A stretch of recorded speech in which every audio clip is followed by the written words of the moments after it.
Hello, my name is Simon Double, and welcome to Inside the Rails, a monthly podcast for horse racing enthusiasts everywhere.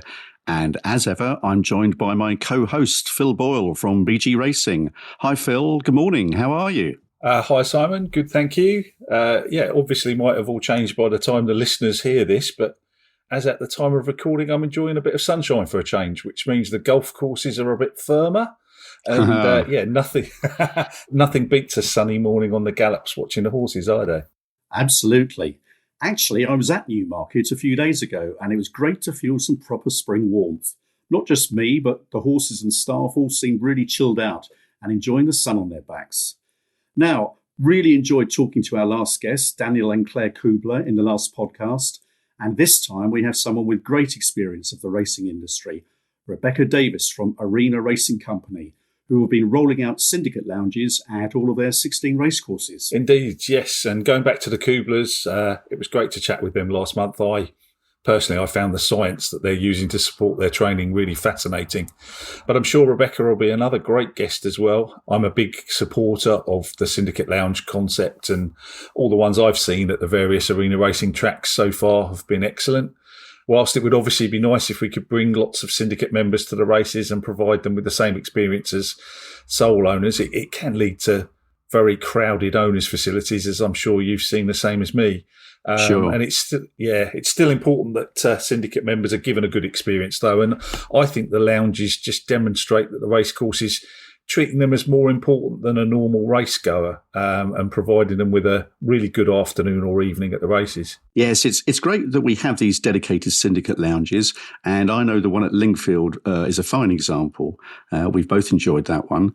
I just have some doubts as to how much they'll be used when the smaller syndicates, and I can certainly speak for myself, stay in owners and trainers because that's where the food is. But maybe we can talk to Rebecca about that later on. So, come on, how have things been with BG Racing? It's been an interesting month. It was great. I had Dynamic Kate back on the racecourse after her winter break. She ran up at Ludlow. Yeah, she was a creditable third up there. We think she'll improve on that next time out, having had the benefit of that race. And yes, I mentioned, Ludlow, we were treated to an excellent Sunday lunch up there. So we mentioned the owners and trainers' food. It was certainly very good there. And that was especially appreciated by myself. I'd managed to turn a 4-hour journey back to Surrey from our holiday in Cornwall into a 7-hour one by travelling via Ludlow Racecourse. So I was particularly grateful that Mrs. Boyle had a nice lunch and a decent race result as a reward for her understanding for the detour. I think you're trying to get into the Guinness Book of Records for trying to clock up the most miles by a syndicate manager in a calendar year. Gosh. Anyway, what about Sajwan? How's he? He's good. I think I mentioned last month he was having a break from racing at the recommendation of his chiropractor, of all things. He's better looked after than I am, but he's back in training now. We're hoping to run again on the 9th of June at Brighton. And I've also got a new horse lined up. Neil Mulholland is leasing me a 5-year-old hurdler. That starts on the 1st of July, so she'll be in ownership alongside Dynamic Kate until Kate heads back to her breeder in October, and then the new horse will take over from there. So I'm also busy at the moment starting to sell shares in her. If I should do a shameless plug, under £400 a year for a 1% share. And we'll be organising a summer visit to the yard to see her and provide her with a name. Well, look, very good luck with this share selling. Yes, look, naming a horse is always good fun. We had one recently for the Alwacare 2-year-old colt that I bought last autumn at Tattersalls. He's a fine stamp of a horse who's been named very appropriately Baron Barolo, a big name for a big horse. The owners saw him being ridden. We wet the horse's head with champagne, as you do. And then I took the owners out to a lovely Italian restaurant in Newmarket. All good fun. Sounds great. I'm not seeing any Solario runners this month, though. Are all the horses okay? Oh, well, I've been taking a bit of a sabbatical. No, I'm joking. They're actually fine. In fact, dare I say it, they're in rude health, but we've just been waiting for the right races and the right ground.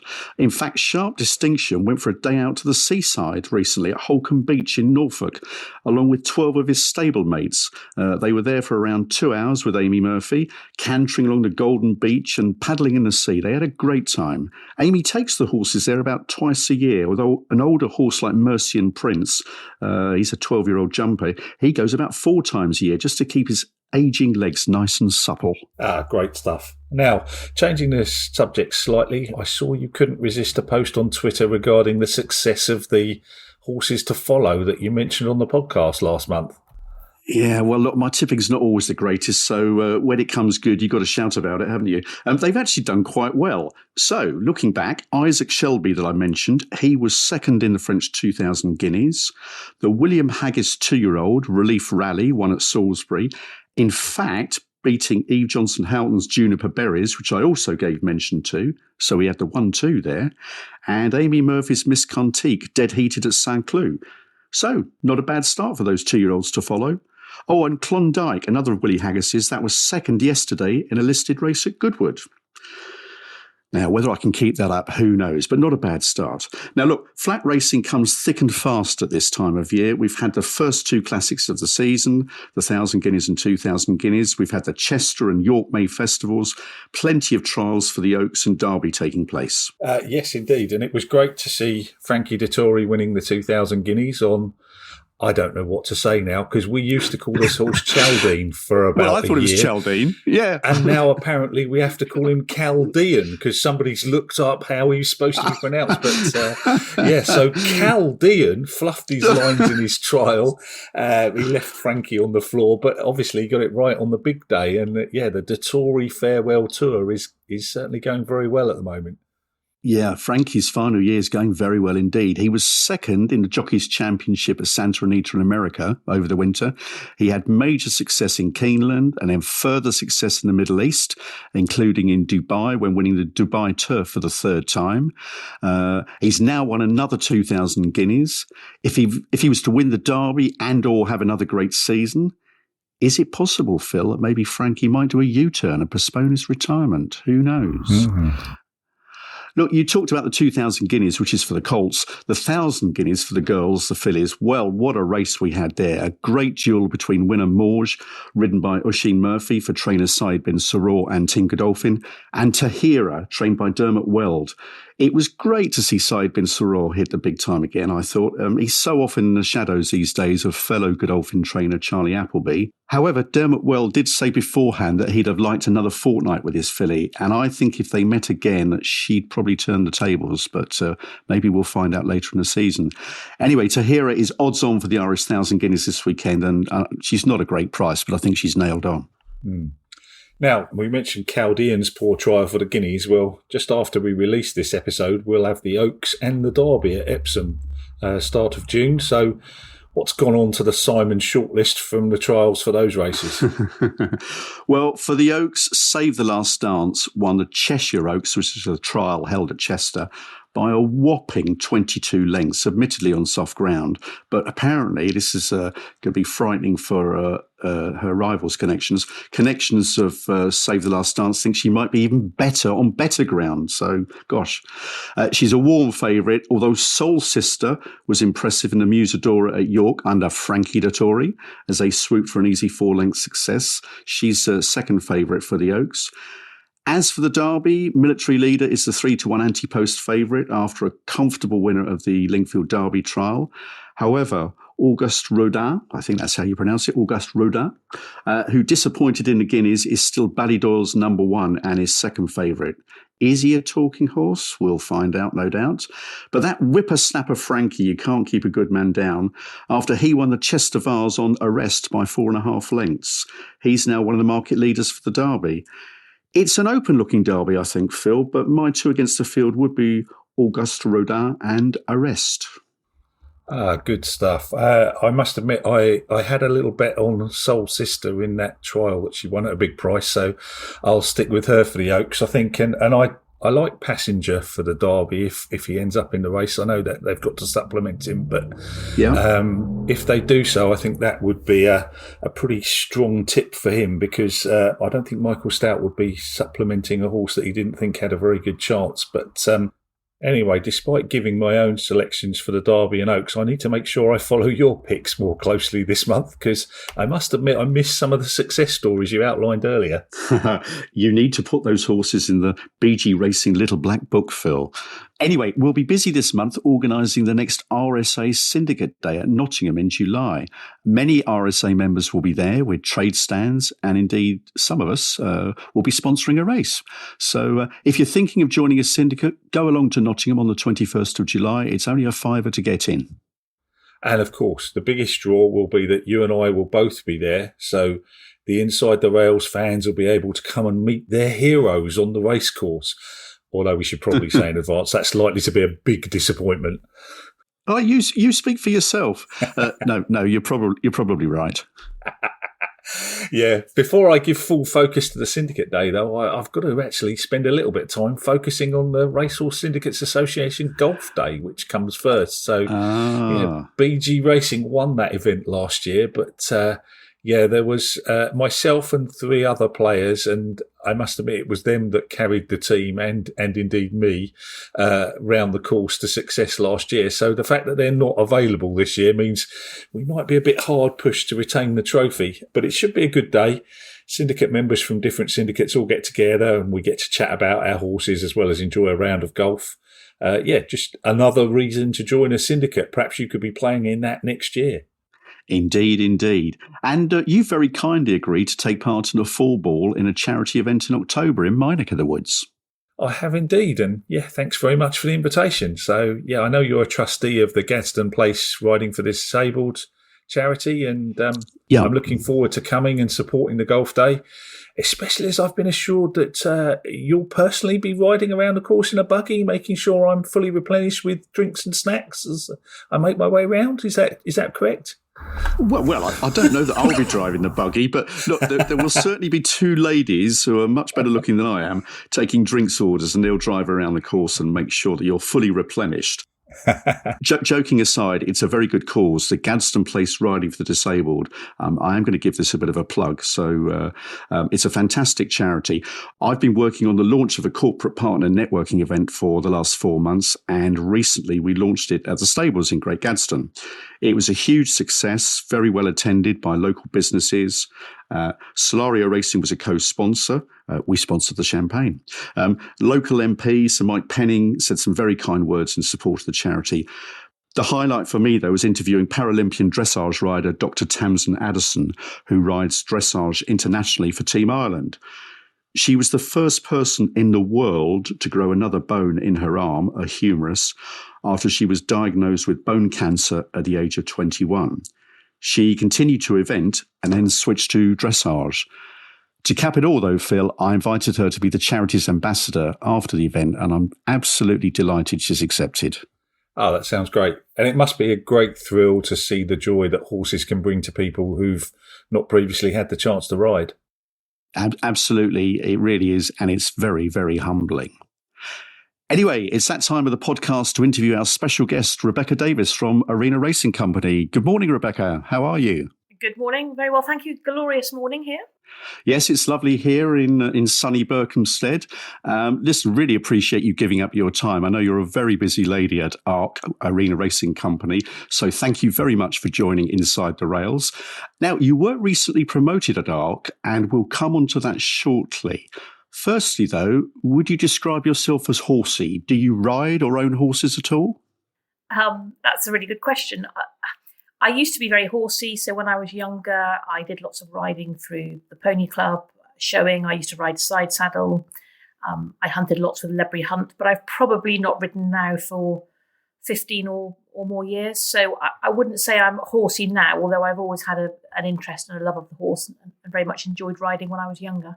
Okay, yeah, a bit like me. I haven't ridden for some time, but no, if you've obviously got a background in horses, so yeah, I think we can describe you as horsey. And how did you get into racing? What's the Rebecca Davies story? Well, I remember probably from the age of 7 or 8, I used to sit at home on an evening with mum and dad would have the what was then the Sporting Life. And my brother and I would be tasked with sitting down and reading the CFAX results. So we would literally say, I don't know, Hereford Racecourse, the 2:10 first, Mary's Delight second, X, Y, and Z. And I suppose that, although I didn't realise at the time, probably sowed the seed of an interest in racing. Both of my grandfathers followed racing, didn't have any active, didn't have any involvement in racing, but both my grandfathers followed racing and enjoyed a bet. My granddad was a miner, and when he retired from the mines, he actually had a job he loved at York Racecourse as a casual. So he used to operate, I think, the lift in one of the grandstands, and he was so passionate about York. And that's, I think, one of my frustrations actually is when I see people being derogatory to the race day casuals, because they're a team of staff that some of these people are very intelligent retired people, and I think sometimes people can talk down to them and not appreciate how much these individuals love and care and put into the race courses. But I suppose that sowed the seed. I then worked as a press runner for 3 days at the Cheltenham Festival. I don't even know how I got that opportunity, to be honest. And then following that, there was a job as commercial executive in the Racing Post for Cheltenham Advertising. And I remembered, funny enough, I was at my grandparents' and I looked at the advert and I read through it. I thought, no, I can't do that. I can't do that. And I actually had a letter from Peter McNeill, who I'd worked with that March from Cheltenham, saying that they were advertising the vacancy. I might be interested in it. So I thought, well, actually, if they've approached me, and it wasn't by any stretch of the imagination headhunted, but I thought if Peter's written to me, at least he thinks I might be half capable of the job. So I applied, got the job, started at Cheltenham in 1990 and never looked back, really. Loved every day of my working life in racecourse management and operations so far. And I think you were clerk of the course once at Wincanton, is that right?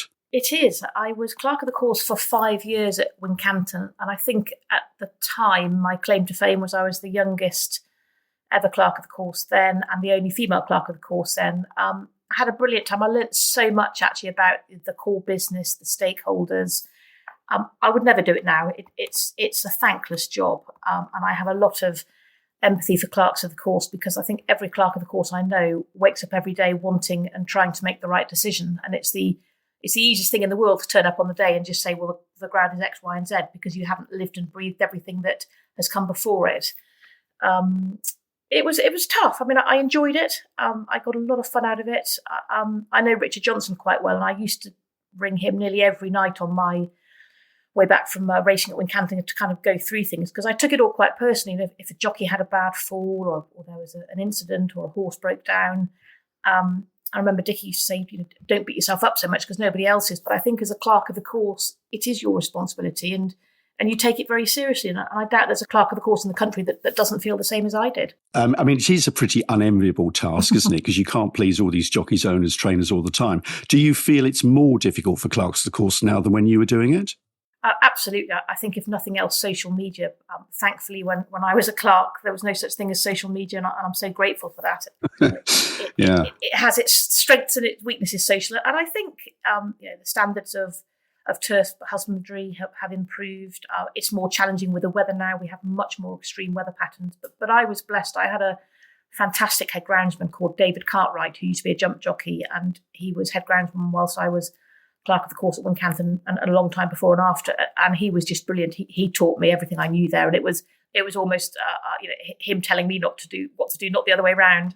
Before your present position at ARC, you were executive director at Hereford Racecourse. You've been around a few racecourses, which is interesting, and you led the reopening of this historic course back in, I think it was 2016. That must have been very exciting. Yeah, it was a huge privilege. I'd been at Cheltenham for 16 years and really enjoyed it, but I felt it was time to move on and do something else. And for me, the challenge of leading a historic reopening, as somebody said to me, sporting venues that close just don't reopen. So when that kind of resonated, I thought it's a really special opportunity. And as I say, it was a huge privilege to do that, to reopen it, rebuild the team. We had a lot of fun. We achieved some great things. And I think I'm probably most proud actually of the team that I developed there. Libio Flaherty, who was our clerk of the course, is now clerk of the course at Chepstow and a regional clerk. Camilla Esling, who joined as operations executive, she's now general manager at Hereford. Both ladies have got senior positions in ARC, which they thoroughly deserve as a result of dipping their toes in the water and joining the team when Hereford reopened. That's excellent. It's nice to bring people on, isn't it? I can see that you got much pleasure out of that. And now to your present role, you're head of racing industry partners. That sounds very exotic. Tell us a little bit about the role and what it involves. Thank you. It sounds terribly grand, doesn't it? But I think really, again, as someone said to me, it's becoming the human touch of ARC. What we're looking to do through my role is improve the consistency across all of our 16 race courses in how we deliver, hopefully exceptional race day experiences for owners, trainers, stable staff, jockeys, all of the key stakeholders, but with a particular focus at the minute on the ownership experience and syndicates in particular, because that's an ever-growing and welcome part of racehorse ownership. That brings a question from me, actually, Rebecca, if I might. That's something Simon and I are very interested in. We've long been fans of an area where larger groups of owners can get together on the race day. And in fact, we filmed an Inside the Rails video special when Lingfield Winter Million meeting last year had a syndicate lounge for the first time. We were in there filming an Inside the Rails video. I know you're rolling those out at all the courses in ARC now. Can you tell us how that's going? Yeah, sure. We have. So all 16 race courses within our group now have live syndicate lounges operating on all race days. And I think the idea of this came about us looking at how we support the pyramid of ownership, because there are more and more syndicates, micro syndicates, syndicates of all levels of investment, be that financial levels or volume of horses. And what we want to do is provide an alternative, because I don't know of any owners and trainers facility in the country that isn't overcrowded and rammed with people. So we created the concept of syndicate lounges, whereby any owner on the day, syndicate or a sole owner, has the choice of either 8 owners and trainers badges and lunch in the traditional owners and trainers bar, or they can forego those and have a minimum 20 syndicate badges in a syndicate lounge, which is a private room dedicated to the syndicates or the owners on the day that have chosen to have that option. It provides complimentary tea, coffee, biscuits, full bar, light refreshments, and generally great views of racing. Certainly I've been the last 2 weeks to Windsor and Chepstow amongst our courses, and I defy anyone actually to find a better view of the racing than those two syndicate lounges, for example. That's great. And Simon and I have both been impressed. And in fact, we've both used the syndicate lounge at Lingfield, and I've seen a couple of the others as well, which both looked really nice. But I am aware sometimes syndicates might only have a few attendees, and therefore would prefer to take up the option of the, as you mentioned, the full owner's badges, including the food, rather than using the lounge. So are you finding they're being used as much as you expected, and what's the feedback been? Yeah, I think it's really important to make people aware that any syndicate on a day with a runner at an ARC course, they have the choice. So their syndicate manager can choose whether they have the 8 owners and trainers badges or go into the syndicate lounge. So we're not saying syndicates can't go in there. We're giving syndicate managers the choice. I think we've been really encouraged by the response and the feedback so far. We're always looking to improve.